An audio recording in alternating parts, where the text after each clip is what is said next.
Et bienvenue à tous, vous l'avez vécu, vos portefeuilles l'ont vécu. On a passé une semaine un petit peu trouble avec énormément de earnings qui ont été publiés, hein. On a du Microsoft, on va en parler dans cette vidéo, du Amazon, du Mastercard, on a du Ferrari, on n'en parlera pas dans cette vidéo, mais on va faire un petit tour du côté de Prada.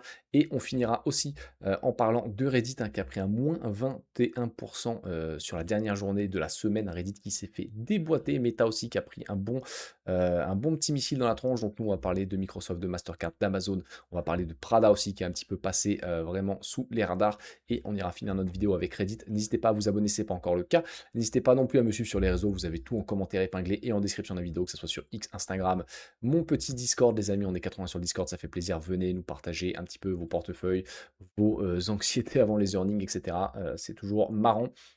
Et on va faire un petit tunnel avant de commencer cette vidéo, mais je vois énormément de choses passer, notamment quand on a des earnings, que ce soit pour Amazon qui a eu une bonne, comment dire, un bon, hop, le marché a bien, comment dire, a bien intégré les earnings d'Amazon et on a eu un plus 15% je crois. Et je vois énormément de gens une fois que les earnings sont passés, notamment sur Microsoft, mais à vouloir se jeter sur les boîtes. Mais j'ai envie de vous dire, les gars, c'est avant qu'il faut vous réveiller. En fait, c'est pas une fois que les earnings sont passés qu'on a des bons résultats qu'il faut se jeter sur les entreprises. Et je vois énormément de gens faire ça.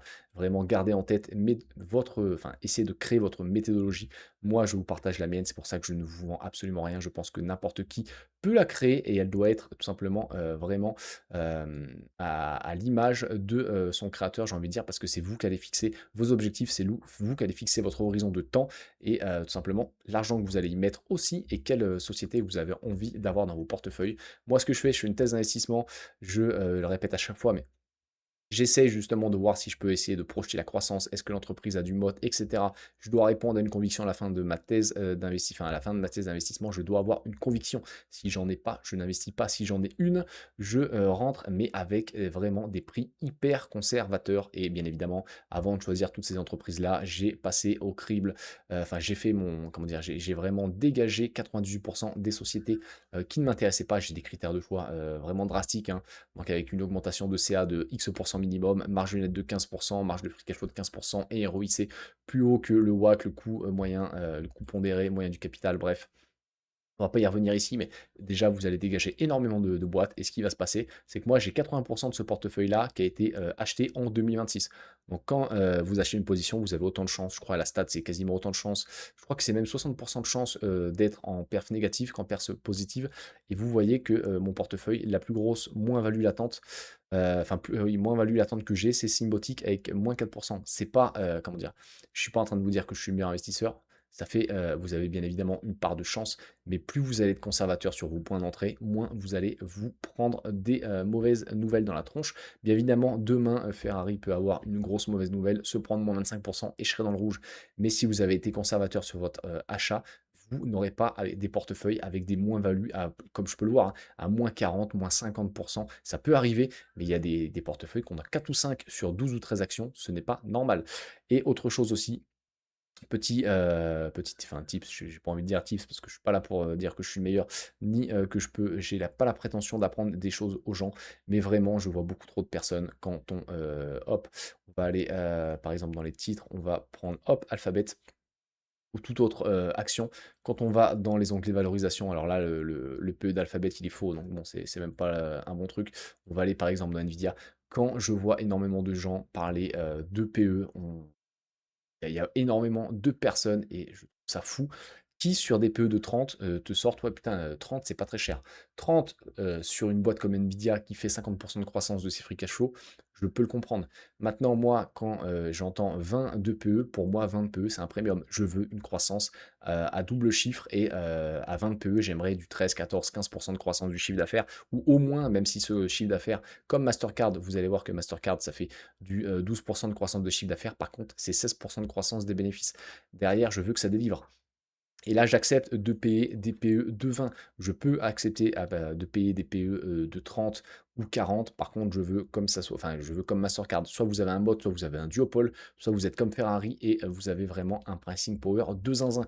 Je ne vais jamais accepter de payer 30 de PE pour une boîte qui fait, par exemple, comme Hermès, je suis désolé, mais Hermès qui fait 2-3% de croissance à 42 PE, je n'accepte pas de payer ce PE-là. Et dites-vous bien qu'à 20 PE, pour moi, vous achetez quand même un premium entre 20 et 25, c'est déjà des très belles boîtes, et entre 25 et 40, il y a intérêt que ça délivre, sinon c'est vraiment pas intéressant. Et on peut me sortir tout ce qu'on veut, oui, mais l'historique j'en ai rien à foutre de l'historique du machin. Si la boîte ne délivre pas de croissance sur 2-3 ans, ce n'est pas normal. Et dans ma thèse d'investissement, je dois savoir est-ce que c'est passager, est-ce que c'est pas passager, est-ce que je peux répondre à OK, telle année, je pense que ça va repartir. Sur Hermès, je suis pas capable de le faire, donc je n'investis pas. En tout cas, c'est comme ça que je vois les choses. Dites-moi en commentaire ce que vous en pensez et nous, on passe aux résultats, les amis. Et on va directement aller voir les résultats de Prada, société que j'avais fait en deep dive il y a quelques temps, Prada. Donc n'hésitez pas à aller voir le deep dive si ça vous intéresse. Moi, ce qui m'avait fait rentrer sur le titre, c'est que je trouvais qu'on avait vraiment une valorisation qui était basse. On avait une boîte qui travaillait très bien. On avait un CEO qui arrivait, qui était l'ancien CEO de Luxottica. Donc on avait vraiment un bon petit CIO et encore une fois, je crois que ça s'achetait 11 ou 12 de peu. Donc je me suis dit pour jouer un re-rating du luxe qui arrivera peut-être dans 2, 3, 4 ans, j'en sais rien, personne ne peut savoir. Mais le jour où le luxe va retrouver un petit peu le vent en poupe, et ben j'aurai cette exposition avec Prada et je la paye pas très cher, ça donne un petit dividende sympa et on va aller voir justement les résultats. On ira faire un prêt juste après. Donc en termes de chiffre d'affaires, on est sur 3 milliards de chiffre d'affaires, plus 5% en organique, ça c'est très important. Donc on a quand même de la croissance, même si le marché du luxe est terriblement en déclin en ce moment. On a des revenus d'EBIT de seulement 530 millions par rapport aux 619 millions. Donc on aurait une marge d'EBIT qui est descendue, hein, passant de 22,6 à 17,4. Ce qui nous explique, c'est l'intégration de Versace. Versace qui va notamment peser sur la marge nette du quarter. On ira la voir après. Les free cash flow sont passés de 151 millions à 176. On a une augmentation de 15% des free cash flow sur le trimestre. Donc ça, c'est plutôt bien. Même si je crois que le Q2 n'était pas terrible en termes de free cash flow. Ce qu'on a aussi, hop, on va aller ici, c'est les revenus par channel. Donc les revenus par channel, c'est par segment. On a 3 segments. On a le segment retail, donc les ventes dans les magasins de Prada. On a le wholesale, les ventes des articles de Prada dans d'autres magasins. Et on a les royalties, juste la marque Prada, notamment avec le contrat avec Essilor pour les lunettes. Voilà, donc là, c'est les royalties. Donc en organique, parce que vous avez des taux de change qui ont impacté ou non, et en fait ça a impacté, c'est un mauvais impact de quasiment 5 points sur le taux de change, on le voit ici. Mais bon, c'est comme ça. En organique, on est à +3. En wholesale, on est à +20 et en royalties, on est à +12. Mais ce qu'il faut vraiment prendre en compte, c'est que le retail, c'est, alors j'ai pas le chiffre en tête, mais c'est au moins, enfin c'est quasiment ouais, plus de 80% du chiffre d'affaires. Donc il faut absolument que ce retail augmente. C'est très bien d'augmenter les wholesales et les royalties, mais ça pèse peanuts dans les revenus de l'entreprise. Donc ça, faut quand même le comprendre. Et au trimestre comparable, parce que là on était au semestre, on est à +5% sur le retail, plus 21 sur le wholesale, plus 10 en royalties et plus 7 en hop, en comment dire en total. Donc c'est plutôt correct et plus 5 ici de revenus retails. Donc c'est plutôt pas mal. Ouais, je suis con en plus. On l'a là le pourcentage de retail dans le chiffre d'affaires. On est à 86%. Visait de demander. Donc là, voilà, vraiment, le point noir, c'est qu'on a eu un effet du taux de change de moins 5%, 80, enfin 4,9 points de base. Mais ce qui est sympa, c'est qu'en fait, bah, justement, le marché a compris tout ça et on a une hausse aujourd'hui de Prada parce qu'on voit quand même qu'on a de la croissance malgré ce taux de change de merde. On a, hop, les revenus par marque. Donc on voit que Prada en organique, on est à plus 3%. Pourtant, vous allez me dire, mais attendez, 1647, 1621, il y a de la décroissance. C'est le taux de change qui a flingué les revenus de la marque Prada. On a Miu Miu, pareil, décroissance et plus 3 en organique. On a vendu plus, mais à cause du taux de change, on s'est fait pénaliser sur les revenus. C'est pas très grave. J'espère que c'est passager. On a les revenus de Versace, hop, qui sont arrivés ici. Donc, on n'a pas de point de comparaison parce qu'ils n'existaient pas avant. Et on a le Church qui a plus 5% et l'autre qui a plus 18. Je crois que c'est Cartouche ou un truc comme ça, l'autre marque est imprononçable. Et on a une croissance de plus 3% en organique. Par contre, si vous prenez à taux de change constant, et enfin pas taux de change constant, avec les vrais taux de change, si vous prenez Prada, Miu Miu, Church et autres, que vous enlevez les revenus de Versace, vous êtes en décroissance sur le premier semestre. C'est vraiment les revenus de Versace qui sont venus augmenter le revenu des retails, les amis, des revenus de vente dans les magasins parce qu'en fait le taux de change a flingué complètement les revenus. C'est pas de la décroissance sur les ventes, c'est de la décroissance à cause des taux de change, ce qui a été masqué justement par l'intégration de Versace. Ce qu'il faut aussi savoir, c'est que Miu Miu marque la plus désirable du monde en 2025, chose que j'ai appris quand j'ai fait mon deep dive.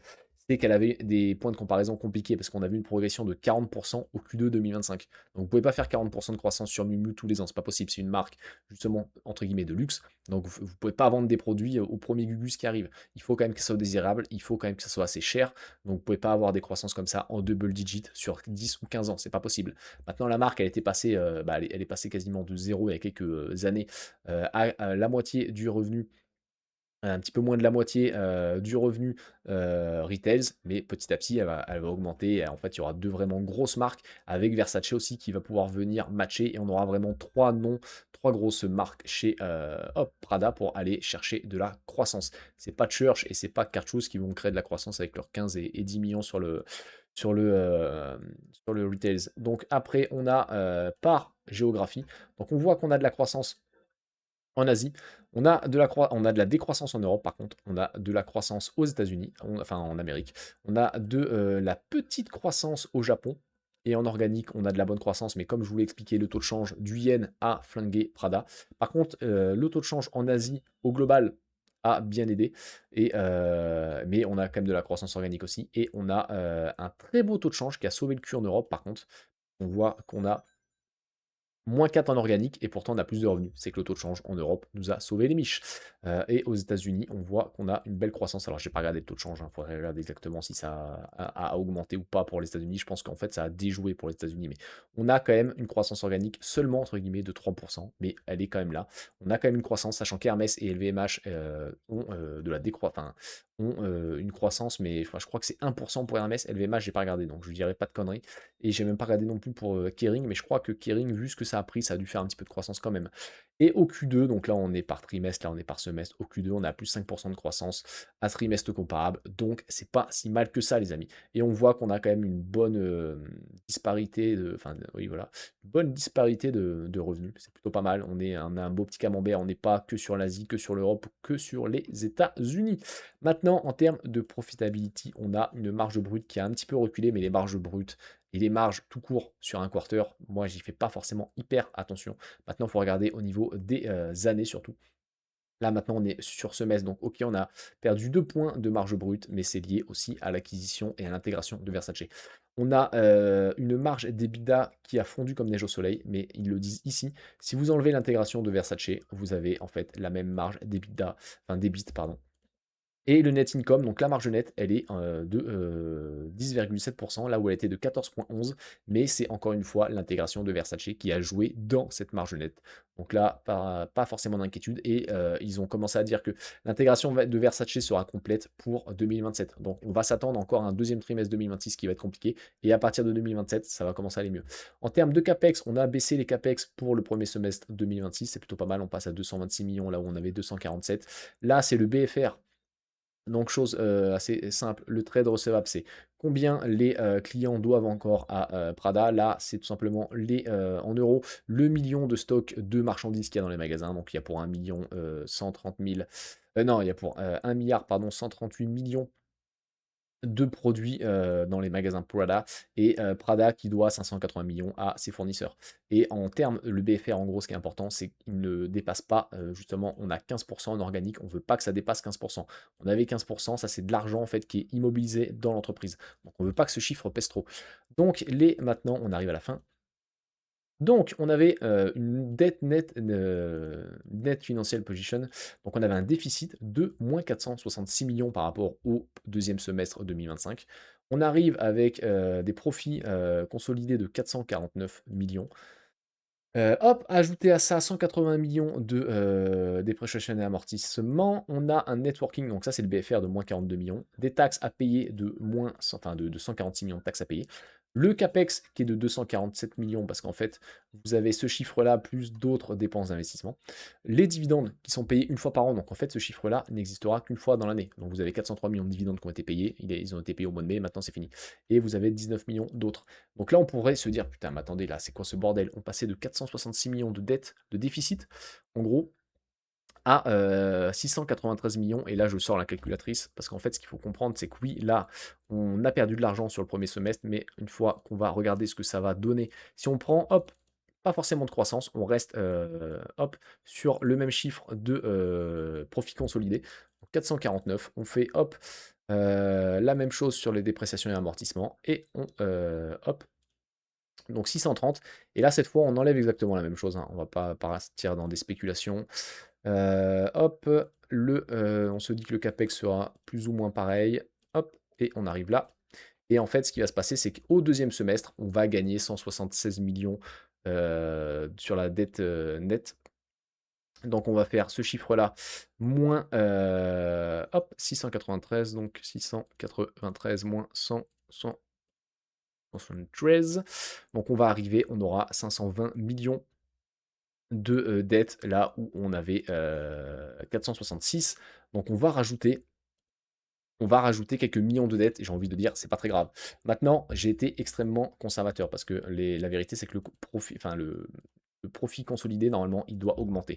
Il doit augmenter au deuxième semestre si on veut, enfin, si on se base sur de la croissance. C'est pas très grave, en fait, de faire rouler tout ça. Maintenant, le petit point noir de tous ces résultats, bah, en fait, c'est que le dividende, on voit qu'il pèse quand même sur le groupe, il pèse un petit peu sur les résultats et on aurait aimé que ce dividende soit peut-être de 300 millions, en fait. Parce qu'en fait, si vous avez un dividende, ne serait-ce que de 50 millions, si vous enlevez 50 millions de dividendes, en fait, vous faites rouler votre dette, votre déficit que vous aviez sur 2025, dû à l'achat aussi à un moment donné, parce qu'ils ont, comment dire, ils ont pris de la trésorerie pour acheter Versace. En fait, vous faisiez rouler votre petit déficit de 400 millions, c'était pas très grave. Bon, après, c'est pas la fin du monde, mais il faut quand même le noter. Et ce qu'on peut voir, c'est que, hop, en termes de dette globale, le groupe a quand même 5 milliards de dettes. Alors la trésorerie, elle n'est pas mise à jour, mais au final, il y en aura quasiment plus. Et hop, ça va peser, mais c'est pour l'ajout de Versace, l'achat de Versace. Ils nous ont expliqué tout ça. J'aurais aimé, donc là, le chiffre, il est faux de dividende à 456 millions, parce qu'en fait, il est de 400 millions, mais c'est pas grave, c'est pas très grave. J'aurais aimé justement, ouais, en termes de dividende, c'est juste le petit point noir que je peux mettre. J'aurais aimé un dividende un petit peu moins haut. Justement, ils auraient été obligés de donner un petit payout, enfin un payout ratio beaucoup moins gros. Là, voilà, là, on a les vrais chiffres. 403 millions, c'est exactement le chiffre qui a été donné pour les dividendes. J'aurais aimé un petit peu moins, hein, j'aurais aimé que ça reste à 350. Maintenant, voilà, s'ils ont décidé de l'augmenter, ils sont pas plus cons que les autres, c'est qu'ils savent que ça va s'équilibrer. On a un dividende justement qui risque par contre de ne pas augmenter sur les années futures et c'est assez simple à comprendre. J'aurais préféré un peu plus de rachat d'actions, mais bon, on n'est pas là pour, hop, pour faire des tunnels de 200 ans. Moi maintenant, en termes de valorisation, je vous le dis, hein, c'est 3% de croissance des free cash flow. Je pense pas que ça va non plus avoir énormément de croissance. On va être conservateur. Un multiple final de 14 dans 5 ans. On verra bien où on est le luxe dans 5 ans. Mais je me dis que 14, c'est pas déconnant. On aura un prix juste à 41 dollars hongkongais. Donc je vais pas me repositionner pour l'instant. Mais on n'est pas à l'abri que ça range en fait. On n'est pas à l'abri que ça range parce qu'on attend encore des trimestres compliqués sur Prada. Donc je viendrai peut-être à recharger moi, hein. Je pense pas que ça va être 70 dollars hongkongais, clairement pas. Mais je pense par contre que dans 5 ans, on peut être largement à 60, voire même 70 dollars hongkongais. C'est pas déconnant du tout. Ça donne un petit dividende en attendant. C'est pas là où vous allez, où je vais faire un x3 dans les 2 ans, mais je trouve que c'est intéressant dans un secteur qui est, bah, c'est un peu un no man's land, hein, clairement. Moi, je préfère me positionner sur Prada que sur Hermès, etc. Même si, voilà, il y a 2 marques, il y aura 3 marques avec Versace, c'est beaucoup plus concentré, mais je préfère me positionner là-dessus. Il y a un petit peu plus de risques. Je suis prêt à les prendre. Il ira jamais à 32 PE, ça ira jamais à 35 de PE, comme l'ont été Hermès par exemple. C'est pas non plus le même business. C'est pas les mêmes gens non plus qui sont touchés dans les clients, mais en tout cas, je trouvais ça intéressant. Maintenant, on passe aux résultats de Microsoft.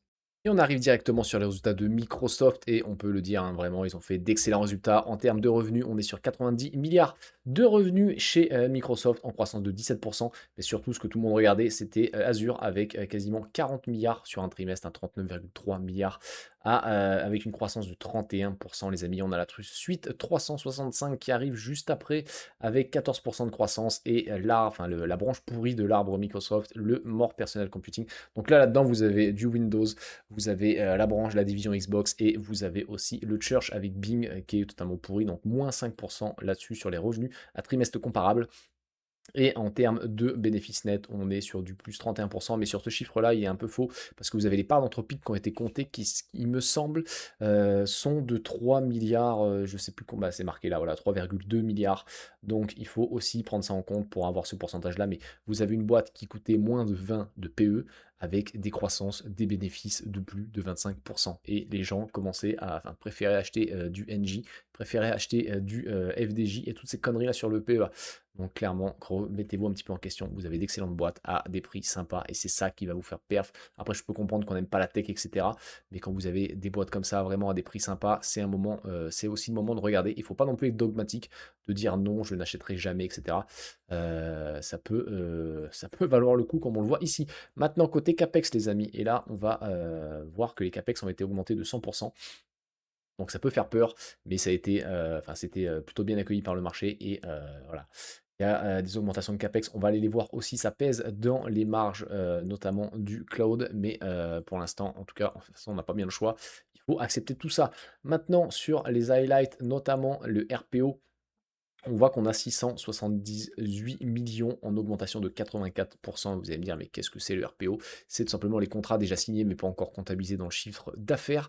Et on voit que hors OpenAI, donc je crois qu'on l'a ici, c'est en augmentation de 25%. Donc on a une grosse partie de ce RPO qui est aussi liée à OpenAI, mais vous avez quand même une augmentation de ce RPO qui est de 25% hors OpenAI. Donc on a quand même de la croissance là-dessus hors OpenAO et vous avez aussi hop, comment dire, les marges brutes du segment cloud et on voit qu'on est à 65% de marge brute. C'est descendu un petit peu, mais voilà, c'est pas non plus la fin du monde. Sur un quarter, encore, je le répète à chaque fois, mais les marges sur un quarter, c'est pas non plus ce qui va faire donne, enfin, si vraiment il y a un gros miss au niveau des marges, oui, mais ça se regarde vraiment surtout au niveau des semestres et surtout au niveau d'une année. Donc on a hop, le segment productivité et business, donc là ça va être toute la suite 365. On a justement une croissance, on l'avait dit, un 14%, quasiment, 14, quasiment pardon, 38 milliards de revenus et hop, on voit que bah, elle s'est faite dépasser hein, par les revenus du cloud. Donc maintenant, ça va être Microsoft, ça va être une boîte, oui, de logiciels, mais surtout d'infrastructures cloud et on pourra voir que pour avoir justement que les prochains trimestres vont vraiment être focus sur les revenus du cloud, le RPO. Est-ce que OpenAI a vraiment pèse vraiment dans tout ça ou pas? C'est vraiment ce que les gens vont regarder pour les prochains trimestres. Il faut aussi le savoir. C'est pour ça qu'on avait une décote aussi, hein. Il y avait quand même des craintes. C'était pas non plus quand on achetait Microsoft à des prix sympas, il y avait aussi des craintes là-dessus et il y avait d'énormes craintes, notamment concernant OpenAI. Donc on a les revenus, nous, du cloud, les amis. Donc ouais, plus 32%, 31, taux de change constant, quasiment 40 milliards de revenus sur un trimestre, hein. C'est quand même de la folie. Et en termes de revenus opérationnels, on voit que ça a augmenté de 31%, donc on voit qu'on a quasiment des marges équivalentes, donc ça c'est très très bien. 16 milliards de revenus opérationnels, donc c'est pas des revenus nets, hein. Ça faut bien le prendre en compte. Il va falloir enlever les impôts et les, comment dire, les intérêts, et là vous avez vos revenus nets, les amis. Hop, on passe maintenant à la slide 11, il me semble, donc elle est là. Qu'est-ce que j'avais noté? On a une croissance de 43% sur un an sur Azure, les amis, c'est de la folie pure. Et qu'est-ce que j'avais noté d'autre? Non, c'était tout ce que j'avais noté dans cette petite slide. Et on va passer, hop, on a quoi d'autre? Ouais, le More Personal Computing, on va en parler un petit peu, mais c'est vraiment pas terrible. Les marges se pètent la gueule, les revenus se pètent la gueule. Va falloir que Microsoft aussi réagisse pour ce segment-là. C'est clairement pas pour ça qu'il faut acheter Microsoft, pas pour ce segment. S'ils pouvaient s'en séparer, je pense qu'ils le feraient. Il faut aussi noter que voilà, on a un segment de vente chez Microsoft qui est un peu daubé. Là où vous allez chez Google, vraiment tous les segments de vente qui sont, j'ai envie de dire, magnifiques. Même le Church qu'on a annoncé mort. Chez Microsoft, on a quand même, ça peine un petit peu sur ce segment de vente-là. C'est pas terrible, terrible. Et maintenant, les amis, on va passer au free cash flow, hein, on va à la cerise sur le gâteau. Donc, on voit quand en OCF, en operating cash flow, on a une augmentation de plus 30% à trimestre comparable. Pareil, il va falloir attendre d'avoir des années de comparaison pour voir si vraiment ils arrivent à faire croître de 30% sur 4 trimestres. Et si c'est le cas, franchement, chapeau à eux. Et en termes de free cash flow, on voit qu'on a justement des dépenses de CAPEX sur 2026 de 35 milliards. Donc on a des free cash flow, une baisse de free cash flow de 23% sur les 6 premiers mois hein, de l'année. Donc on a déjà, ouais, là c'est même pas par trimestre, c'est sur les 6 premiers mois de l'année, on a des augmentations d'operating cash flow de 30%. Et ça va être intéressant quand on va faire une valorisation. Et on voit qu'en termes de free cash flow, moins 23%, c'est pas si pourri que ça en vrai. On voit quand même que ça tient plutôt bien. Microsoft.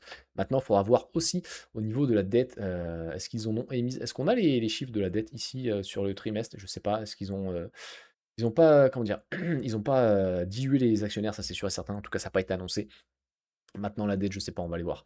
On va aller voir ensemble, on va aller voir ensemble si mon PC veut bien, ne pas, exploser avec la chaleur qu'on a. Hop, trimestriellement s'il vous plaît et on va voir si on a un petit peu de dette. En attendant, chut, on peut fermer ça, ouais. Hop, on a le Q4, ouais, donc il y a eu un petit peu de il y a eu 3 milliards de dettes émises en plus entre le Q3 et Q4. Donc on a bien un petit peu plus de dettes, c'est pour ça aussi qu'ils ont, et on a 12 milliards de trésorerie en moins. Donc en fait, les free cash flow ont été, sauvés, j'ai envie de dire, tout simplement. Parce que vous avez tapé dans votre trésorerie, parce que vous avez fait un peu plus de dettes. C'est aussi pour ça qu'on a encore des free cash flow, qu'on passe pas en free cash flow négatif. Mais à un moment donné, il va falloir se poser la question de quand est-ce qu'ils vont arriver en free cash flow négatif si on a toujours toutes ces dépenses en capex. Maintenant, les dépenses en capex, la réalité, c'est qu'on n'a pas encore le ROIC, on ne sait pas exactement. Ça, on ne peut pas dire le contraire. Est-ce que ça va peser sur le retour des capitaux de la boîte ou pas à long terme? Est-ce que les marges peuvent être maintenues? Est-ce qu'on a un ROIC qui va continuer à descendre par rapport au coût moyen en capital? Parce qu'on voit qu'on a un ROIC qui, depuis 2022 sur Microsoft, faut le noter, est en chute libre. Donc, à voir un petit peu ce que ça donne. C'est pour ça qu'on a vu une action aussi qui était un petit peu décotée, parce qu'il y avait pas mal de questionnements là-dessus. Hop, et on voit que par contre, j'ai regardé, j'ai pas on n'a pas les rachats d'actions par contre au trimestre, il me semble. Non, on n'a pas. Ils ont certainement pas remboursé leur non, ils ont pas remboursé leur dette. Je sais pas pourquoi je l'ai regardé. Ils auraient remboursé 3 milliards en 2026. Ouais, ça me paraît pas cohérent par contre. Ils auraient racheté déjà 20 milliards d'actions sur l'année 2026, ouais. Enfin, après, c'est vrai que l'année 2026, elle est finie pour eux, parce que c'est vrai qu'ils clôturent en décalé, donc ils auraient quand même fait 20 milliards de rachats d'actions. Moi, je comprends pas les rachats d'actions, ni d'ailleurs le dividende hein, chez Microsoft, alors que tu fais énormément de CAPEX, etc. Je trouve que c'est pas intéressant. Même si en tant qu'actionnaire, on aime bien, j'aurais préféré pas de rachat d'actions sur ce montant.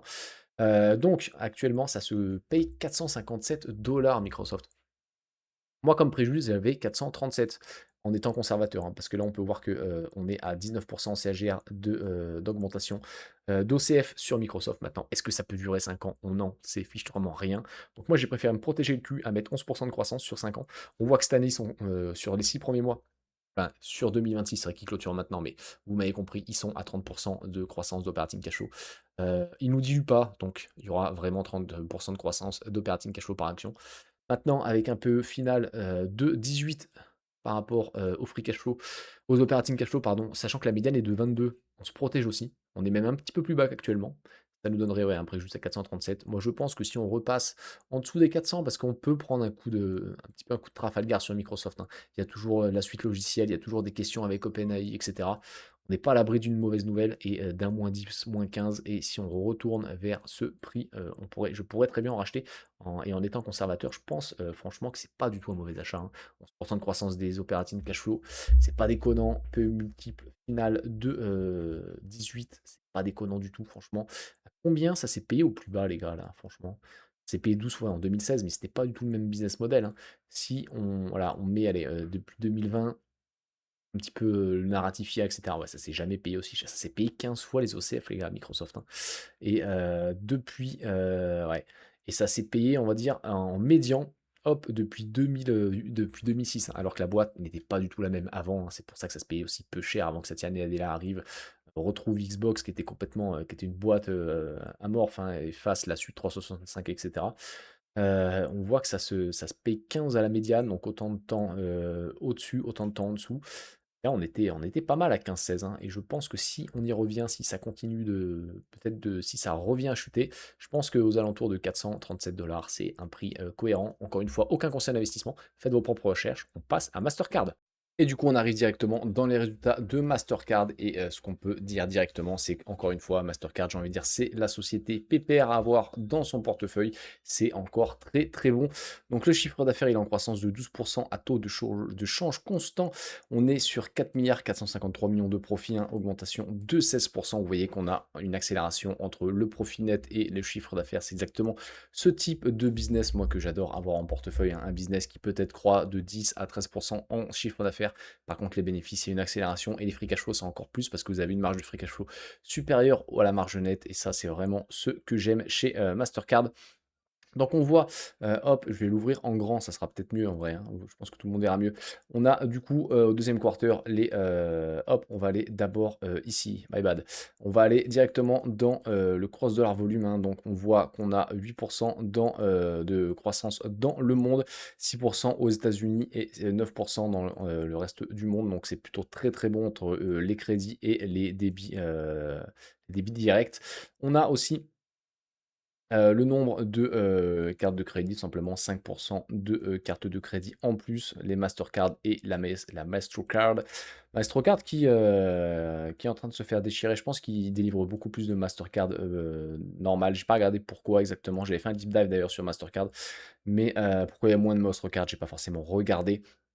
On a un nombre de transactions qui est en augmentation de 9. Après, ce qu'il faut savoir sur les cartes de crédit, Mastercard donne énormément d'argent justement aux banques pour qu'elles distribuent leurs cartes de paiement. Donc, ces 5 là coûtent énormément de pognon à Mastercard, mais vu le fric qu'a Mastercard, ce n'est pas un problème. On a les différents, comment dire? Type aussi de revenus, on a les paiement network, le fameux value add service qui est le segment le plus intéressant pour moi chez Mastercard. C'est pour ça que je suis chez Mastercard et non chez Visa. Et on a justement, grâce à ce segment, hein, qui est en croissance de 20% sur le quarter, là où comment dire, le segment paiement network est en croissance seulement entre guillemets de 10%, vous avez du coup un total des revenus qui est en croissance lui de 14. Donc c'est vraiment ce qui donne un petit peu cette propulsion à Mastercard, c'est vraiment ce value add service là où Visa, il est beaucoup moins développé. Après, vous avez plusieurs segments justement dans le paiement network, les paiements domestiques, les cross-border assessment, les transactions et les other assessment. Le cross-border, il me semble, c'est quand tu as une carte Mastercard, mais que tu payes dans d'autres pays. Et les transactions processing, etc., ça c'est vraiment comment dire, la boutique qui va payer. Et les domestiques, bah, c'est tout simplement vous, quand vous allez avec votre petite carte bleue, il me semble que c'est ça de mémoire, hein, je dis peut-être une connerie. Et c'est en augmentation à taux neutre, entre guillemets, de 10 ici sur le domestic assessment. Le cross-border, on est à 20%, 12%, on a vraiment de la croissance à deux chiffres partout. Là, on a les dépenses opérationnelles qui sont en augmentation, mais en vérité, quand on les regarde, elles sont en augmentation beaucoup moins rapidement que ces fameux revenus. Donc là, il n'y a pas de problème là-dessus. Là, en plus, on a les pays. Hop, on va passer directement un petit peu. On va voir ce que nous dit aussi le commentaire du management. Ce qui est intéressant, enfin moi, ce que j'ai vraiment regardé, c'est qu'ils ont fait l'acquisition prochainement de la BVNK,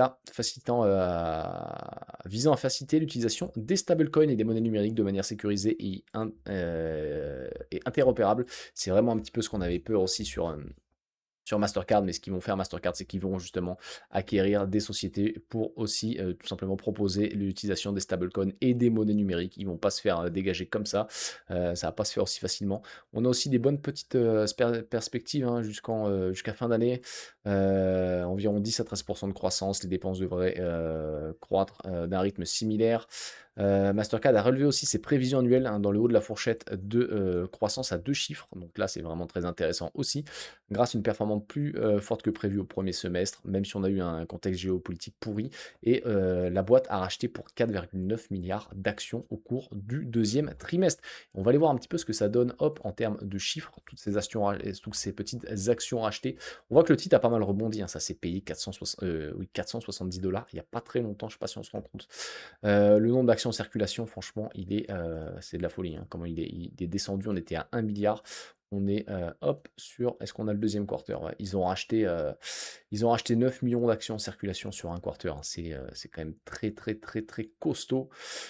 Franchement, bravo à eux. On voit qu'on est vraiment sur une boîte qui est très très bien menée. On a des financiers à la tête de tout ça et le dividende est en augmentation de 13%. C'est aussi très très bon. Et le fait de racheter les actions en circulation, ça fait qu'en fait le dividende, il peut être augmenté de 15 sur les 5 dernières années, de 16 CAGR sur les 10. Et au final, tu as un yield à 66. Si tu fais pas ces rachats d'actions-là, ton yield, il explose, tu as beaucoup trop d'actions en circulation et tu es tout simplement flingué. Et on voit, ouais, ça délivre du rachat d'actions depuis 2015, c'est de la folie Mastercard. S'ils arrivent à continuer comme ça dans encore 10 ans, ça va être, on va être à moins de 500 millions d'actions en circulation, ça va être de la folie. Maintenant, prix juste, parce que là, c'est vraiment une boîte qu'on peut avoir dans son portefeuille. Bon, en vrai, il faut regarder comment dire, les résultats, mais voilà, peux skipper un résultat de Mastercard, ça va pas t'empêcher de dormir. Moi, j'avais un bon prix à 516 $. Je pensais que 12% de croissance des free cash flow par action sur les 5 prochaines années en moyenne, plus un multiple final de 27. On va aller voir le multiple final historique des free cash flow par action. Là, la médiane, elle était à 32, mais encore une fois, ouais, ça s'est payé 24 fois les free cash flow là, au mois de juin, hein. C'est là qu'on avait des très, très bons prix sur Mastercard.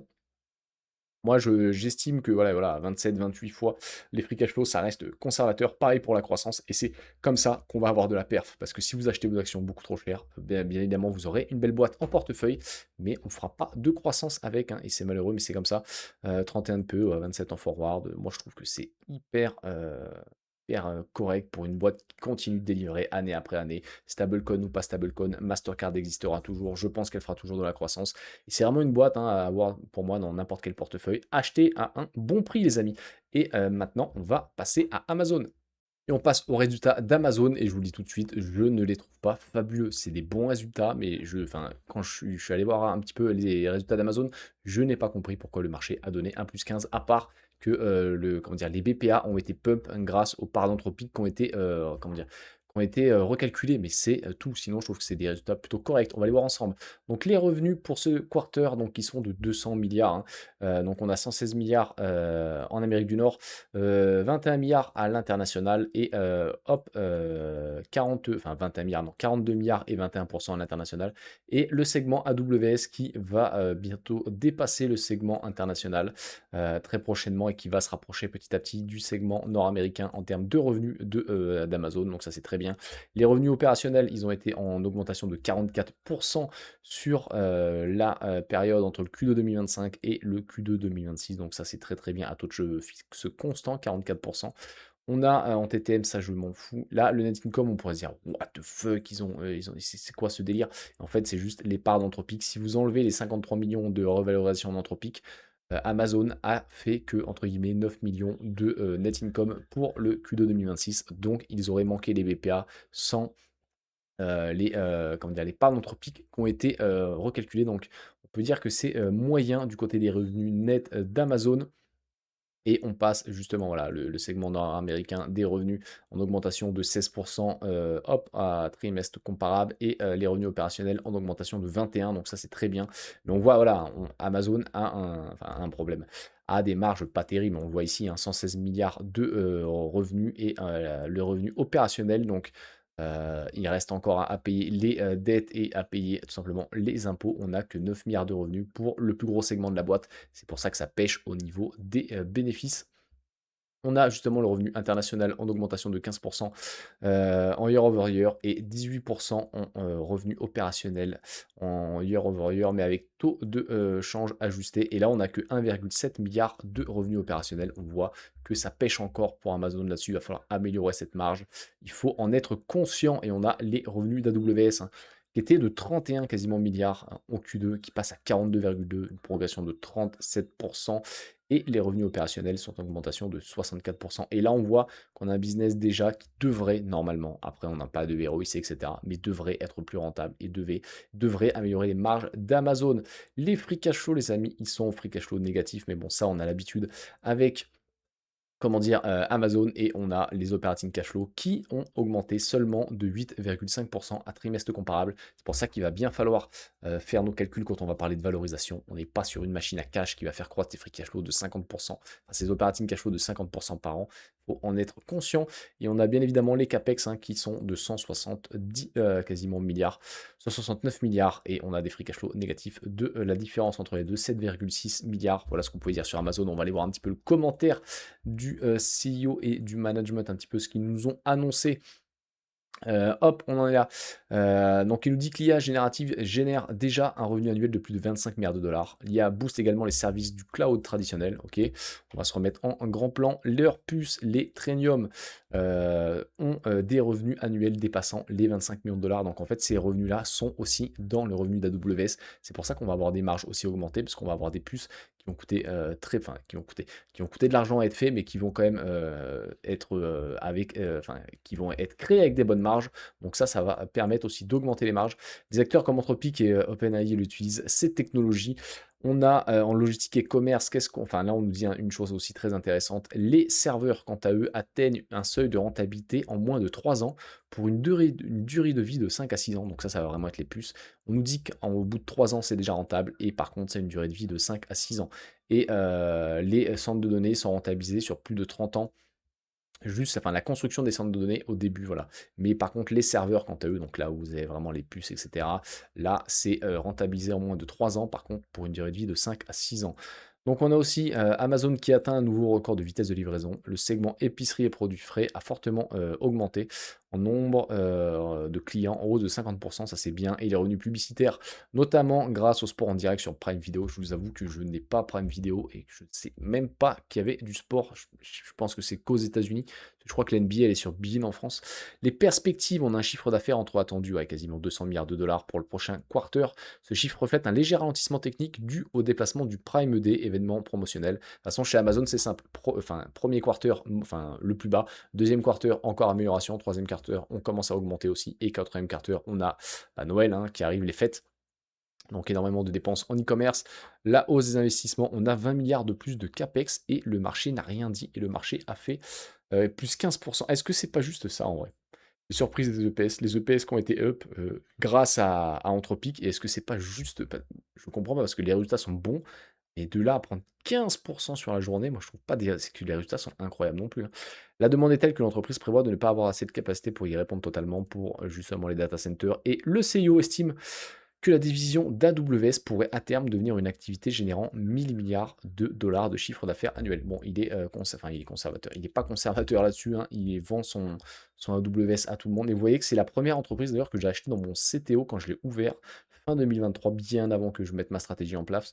Mais j'avais acheté une action, je l'avais revendue ici, parce qu'en fait j'en avais qu'une. Je me suis dit, ok, on va nettoyer un petit peu le CTO. Là, on était en 2025, j'avais créé ma méthodologie. Donc je l'avais vendu et là j'en ai racheté, mais bon ça, on verra ça dans la vidéo suite portefeuille. Hop, ça s'achète à 21 de PE, mais le PE est faussé sur Amazon encore une fois, c'est à 29 de fois. Et je me demande en fait si les bots ou autres, enfin vraiment toutes les algos, est-ce que juste ils voient pas les 21 de PE sans voir en fait que la participation d'entreprise, enfin je comprends pas pourquoi c'est à 21 de PE quoi. Par contre ça s'achète bien 18 fois les operating cash flow. Moi j'avais un prix juste en dessous de 244 dollars et on voit que les operating cash flow sont en augmentation de 8,5 sur le trimestre. Donc il faudra voir par an, est-ce que j'ai pas été trop optimiste? Moi, je pense pas. Je pense qu'en dessous de 240 dollars, je trouve qu'Amazon est un bon point d'entrée. Moi, j'ai un PRU à 230 actuellement. Si on venait à revenir sur ces zones d'achat, enfin des zones que moi enfin, que je, comment dire, enfin que je trouve en étant conservateur, qu'on a des bonnes zones d'achat sur cette zone-là. Je pense que 10% de croissance des operating cash flow, c'est pas délirant.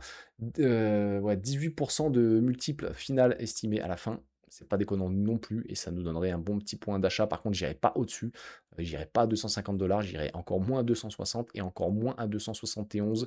Je trouve qu'on est quand même assez cher actuellement. Alors oui, on a eu 23% de croissance des operating cash flow versus action. Maintenant, on voit qu'on a quand même une croissance qui est là un petit peu moins rapide hein, par rapport à avant. C'est pour ça que je l'ai divisé quasiment par deux dans mes, euh, dans mes paramètres. Maintenant, on a un quarter. Faut, encore une fois, on ne juge pas une entreprise à un quarter. Mais je trouve que les 15% sont abusés sur Amazon. Et on aura bien évidemment des zones pour que je puisse recharger parce que j'ai pas encore fini de construire ma position sur Amazon. J'aimerais qu'elle soit première position du portefeuille. C'est pas encore le cas. Maintenant, on passe à Reddit, les amis. Et on arrive aux résultats de Reddit qui, je trouve, sont plus que corrects, hein. On a 61% de croissance en year of the year sur les revenus, quasiment 805 millions de revenus. On va taper le milliard certainement pour la fin d'année. La marge brute est de 91,5%. C'est de la folie en augmentation de 50 points de base. On a les bénéfices qui sont de 253 millions, 30, oh là là, je vais y arriver, 31% de marge nette. C'est quand même plus que correct aussi.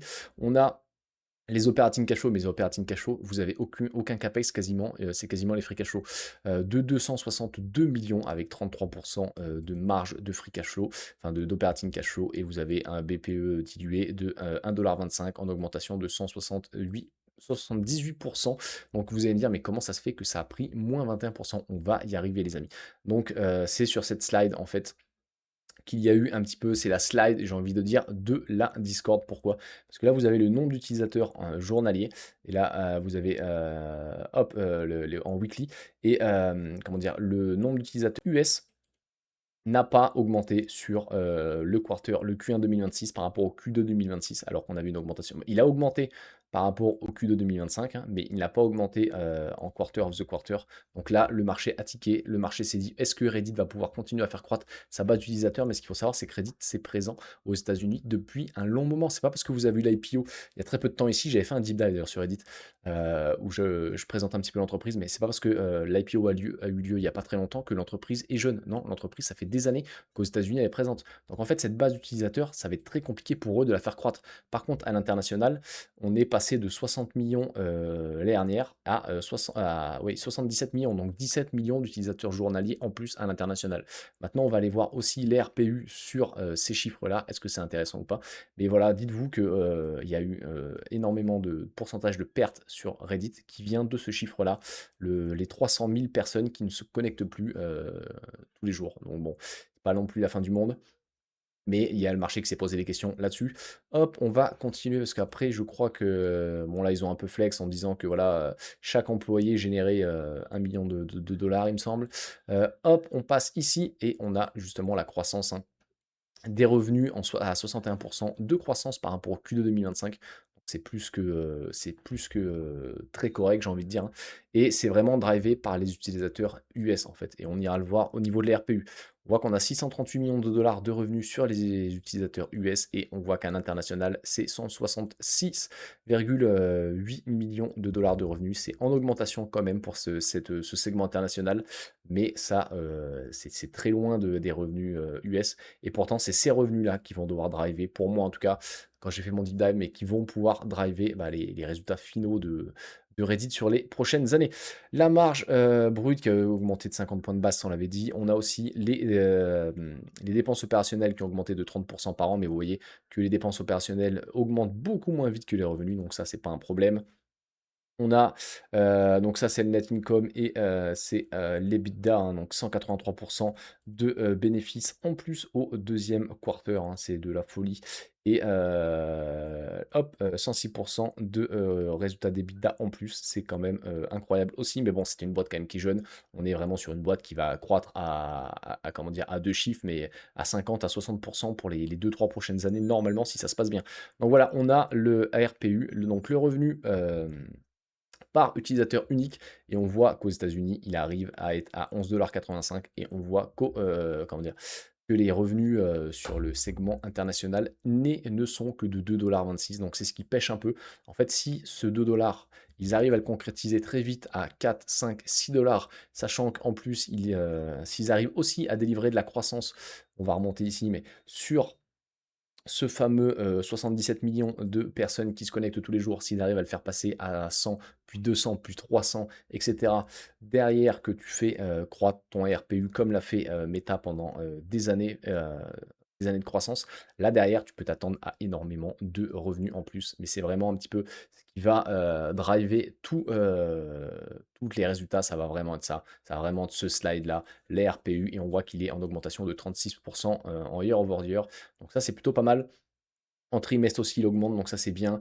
Ouais, ça, on s'en fout un petit peu. Là, on a les revenus vs les dépenses, la croissance de revenus vs les croissances de dépenses. Donc là, c'est plutôt pas mal aussi. Et là, on a, nous, ce qui nous intéresse, c'est que pour chaque dollar, enfin, pour chaque 100 dollars dans les poches de Reddit, on en a 31,4 qui rentrent dans nos poches. La marge nette est à 31,4 et on voit qu'elle a bien augmenté par rapport au Q2. Donc c'est une boîte qui travaille encore de mieux en mieux. Ça c'est bien. Voilà, on a 35% de cash, on a 2,8 milliards de cash, donc ça peut faire du rachat d'actions. On voit qu'on a été dilué seulement de 0,2%. Il y a eu un petit peu d'émission d'actions, mais il y a eu énormément aussi de rachat d'actions.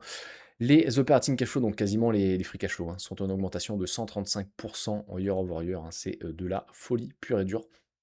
Et on a des SBC qui sont en augmentation de 12%, donc ça c'est peut-être le point noir entre guillemets, mais par rapport les SBC par rapport aux revenus, ils étaient 19% l'année dernière et maintenant ils sont à 13,3%, donc on voit qu'on a une diminution du nombre d'SBC par rapport aux revenus, et ça c'est important. Et on a des guidance qui sont, je pense que ça va taper les 900 millions de revenus, et la marge d'EBITDA, on sera pas loin des 400 non plus, enfin pas la marge mais le résultat d'EBITDA, on sera quasiment sur du 400 millions de dollars pour le Q3. Et voilà, et il y a eu aussi le marché qui a fait un petit peu la tronche par rapport au fait que que Google pourrait un petit peu, couper les résultats, comment dire? Dès que les utilisateurs, du Church, tapent des, questions ou autres, d'arrêter de les envoyer, notamment sur Reddit.